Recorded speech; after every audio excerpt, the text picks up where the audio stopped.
জ্বালানি তেলের দাম বৃদ্ধির পরদিনই বাড়ল এলপি গ্যাসের মূল্য।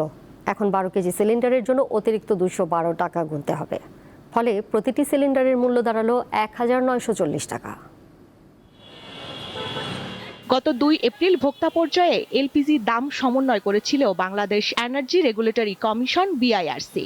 সে সময় 12 কেজি সিলিন্ডারের দাম 387 টাকা বেড়ে হয়েছিল 1728 টাকা। রোববার একই মাসে দ্বিতীয়বারের মতো বাড়ানো হলো এলপি গ্যাসের দাম। ভোক্তা পর্যায়ে 12 কেজি এলপিজি সিলিন্ডারের দাম 212 টাকা বাড়িয়ে নতুন দাম নির্ধারণ করা হয়েছে 1940 টাকা। 18 দিনের মধ্যে 2 দফায় দাম বাড়ল 599 টাকা। রোববার এক ঘোষণায় বিআইআরসি জানিয়েছে এলপিজি আমদানির জাহাজ ভাড়া ও ডিজেলের দাম বাড়ানোর পরিপ্রেক্ষিতে দেশের বাজারে এই সমন্বয়। তবে এই ঘোষণায় রীতিমতো দিশেহারা মধ্যবিত্ত ও নিম্ন আয়ের মানুষ।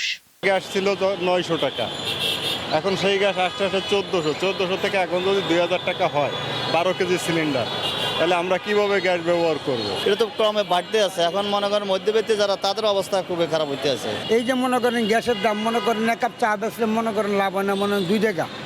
কাস্টমার যদি দেখতে আবার কাস্টমার খারাপ ব্যবহার করে, আচরণ করে। তবে ব্যবসায়ীরা বলছেন এখানেই শেষ নয়। 1940 টাকাতেও নাকি মিলবে না এলপিজি সিলিন্ডার, গুনতে হবে আরো বেশি। আজকে যে রেট দিছে বিআইআরসি, 12 কেজির মূল্য দিচ্ছে 1940 টাকা। এখন পর্যন্ত কোম্পানিরা দাম বৃদ্ধি করে নাই, হয়তো আজকে রাতের মধ্যে বৃদ্ধি না করলে সকালে বৃদ্ধি করে দিবে। পুরাতন রেটে এখনো আমাদের কাছে গ্যাস আছে। হ্যাঁ, এটা আমরা আগামীকাল গাড়ি পাঠাবো। গাড়ি পাঠানোর পর দেখা যাচ্ছে আগামীকাল থেকে আমরা নতুন রেট কার্যকারী করব।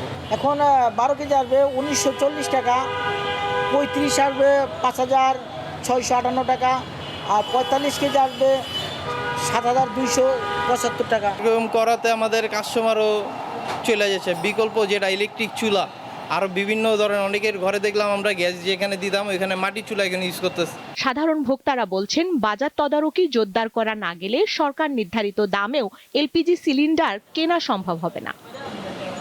স্বস্তিকা সিংহ, দীপ্ত সংবাদ, ঢাকা।